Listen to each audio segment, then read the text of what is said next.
Hello, നമ്മളിന്ന് കുട്ടികൾക്ക് snack box കൊടുക്കാനും വൈകുന്നേരം നമുക്കൊരു സ്നാക്കായിട്ട് കഴിക്കാനും എല്ലാത്തിനും പറ്റിയ ഒരു ഐറ്റമാണ് ഉണ്ടാക്കുന്നത്. അത് ബ്രെഡ് വെച്ചിട്ടാണ്. അപ്പോൾ അത് എളുപ്പത്തിൽ ഉണ്ടാക്കിയെടുക്കുക. എങ്ങനെ ഉണ്ടാക്കുന്നതെന്ന് നമുക്കൊന്ന് കാണാം. ഇത് ചെയ്തെടുക്കാൻ വേണ്ടിയിട്ട് ഞാനിതാ ഒരു ഗ്ലാസിൻ്റെ ബൗൾ എടുത്ത് വെച്ചിട്ടുണ്ട്. അതിൽ കുറച്ച് ബട്ടർ തേച്ച് വെച്ചിട്ടുണ്ട്. അതിലാണ് നമ്മൾ ഈ പലഹാരം ഉണ്ടാക്കുന്നത്.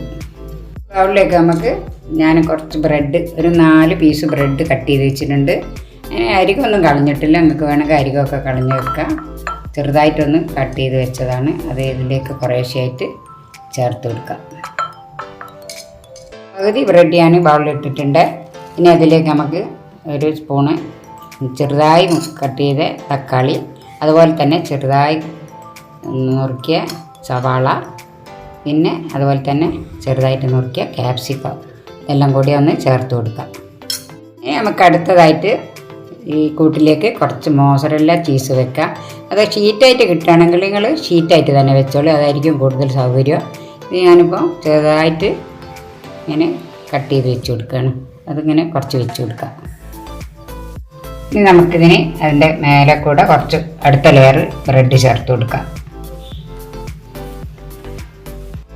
നമ്മൾ ആദ്യം ചെയ്ത പോലെ തന്നെ കുറച്ച് തക്കാളി ചേർത്ത് കൊടുത്ത്, ഇതാ കുറച്ച് ചെറുതായി നുറുക്കിയ സവാള, പിന്നെ ഇതാ ക്യാപ്സിക്കം. കൂടുതൽ വേണം, കൂടുതൽ ചേർക്കട്ടോ. ഇത്രയും മതി ഇതിന്. ഇതാ നമുക്കൊരു ഭംഗിക്ക് വേണ്ടിയിട്ട് കുറച്ച് മല്ലിയില തൂവി കൊടുക്കാം. മല്ലിയില നിങ്ങളുടെ കയ്യിലില്ലെങ്കിൽ ചേർക്കണമെന്നില്ല. ചേർത്താൽ കുറച്ച് രുചിയും കൂടും, ഭംഗിയും ഉണ്ടാകും കാണാൻ. നമ്മൾ മുമ്പ് ചെയ്ത പോലെ തന്നെ ചീസ് വെച്ച് കൊടുക്കാം. ഇനി അതിൻ്റെ മേലെ നമ്മൾ കുറച്ച് ചില്ലി ഫ്ലേക്സാണ് ചേർക്കുന്നത്. എരിവ് നിങ്ങൾക്ക് കുറച്ച് മതിയെങ്കിൽ കുറച്ച് മതി. കുട്ടികൾക്കൊക്കെ ആകുമ്പോൾ എരിവ് കുറച്ച് കൊടുക്കുന്നത് തന്നെയായിരിക്കും നല്ലത്. നമുക്കതിൻ്റെ മേലെ കുറച്ച് ടൊമാറ്റോ സോസ് ചേർത്ത് കൊടുക്കാം. ഇത് നമുക്ക് ഓവനിൽ വേണമെങ്കിൽ ബേക്ക് ചെയ്തെടുക്കാം. ഇപ്പം ഞാൻ ഒരു പാത്രത്തിലാണ് ചെയ്യുന്നത്. അതിനുവേണ്ടി ഞാനൊരു പാത്രം അടി കട്ടിയുള്ള നല്ലൊരു പാത്രം ചൂടാക്കി വെച്ചിട്ടുണ്ട്. അതിലേക്ക് നമുക്ക് ഇതുപോലെ ഒരു റിങ് താഴ്ത്തി വെക്കാം.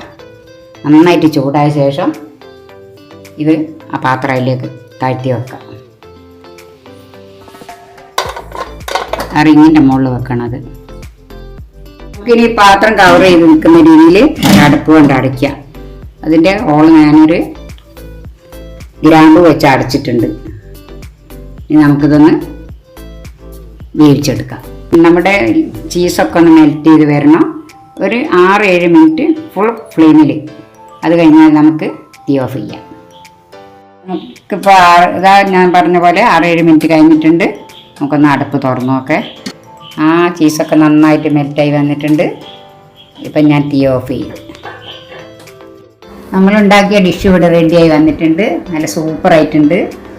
ഇത് ഞാൻ ഒരു വീഡിയോ കണ്ട് ചെയ്ത് നോക്കി, കുട്ടികൾക്ക് കൊടുത്തിരുന്നു. അപ്പോൾ അവർക്ക് നന്നായിട്ട് ഇഷ്ടപ്പെട്ട്. അപ്പോൾ ഞാനൊരു വീഡിയോ ചെയ്യാമെന്ന് വിചാരിച്ചിട്ടാണ് ഇതിങ്ങനെ ഉണ്ടാക്കിയത്. അപ്പോൾ നമ്മൾ ഒരിക്കലും ഉണ്ടാക്കി നോക്കുക. നല്ല ടേസ്റ്റാണ്. ഇതിപ്പോൾ 2 പേർക്ക് കഴിക്കാൻ മാത്രമുള്ളതാണ്. പിന്നെ കുട്ടികൾക്കൊക്കെ ലഞ്ച് ബോക്സിലൊക്കെ കൊടുത്തേക്ക് വൈകുന്നേരം ഒരു സ്നാക്കായി കഴിക്കുകയൊക്കെ ചെയ്യാൻ പറ്റിയൊരു ഐറ്റമാണ്. ഇത് നിങ്ങൾ ഉണ്ടാക്കി നോക്കുക. എൻ്റെ വീഡിയോ ഇഷ്ടപ്പെട്ടാൽ ലൈക്ക് ചെയ്യുക, ഷെയർ ചെയ്യുക, സബ്സ്ക്രൈബ് ചെയ്യുക. ഞാൻ അടുത്തൊരു വീഡിയോ ആയിട്ട് വരുന്നത് വരെ ബൈ.